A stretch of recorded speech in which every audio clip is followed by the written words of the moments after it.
Where's my commission?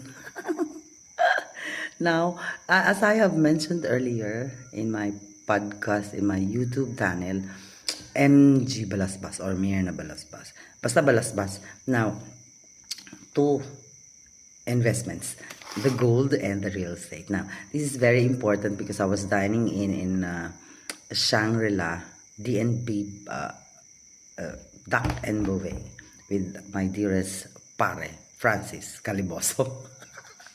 Huerto Caliboso, sister of Ma'am Leah Rose, where she is in Georgia. Hindi ko pa siya nakausap because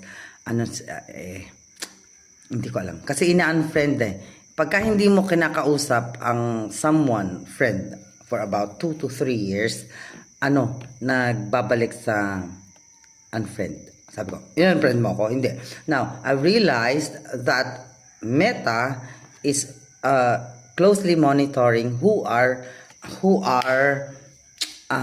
closely communicating with each other. I hibernated since August of 2023 and I came back to Facebook November 14 of 2025. Therefore, it's 23, 24, 25. So 2 years, August, September, October, November.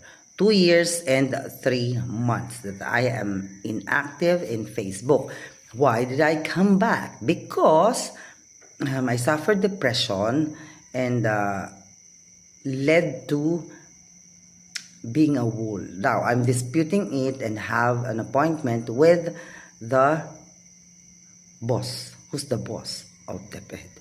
The boss of DepEd is Ferdinand Romualdez Marcos. Alam nyo na yun. PBBM. So I have an appointment that would be pursuing on February 2, 2026. And I'm so excited because I worked in Manila Hotel June 28 of 1999 up to April 1 of 1997 after I graduated BSc Management in Maykawayan College, where I am the previous PUP alumna and I am scholar ng bayan.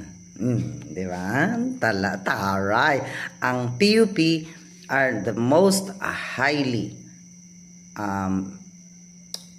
employable kasi andun yung mahihirap na medyo brainy. That includes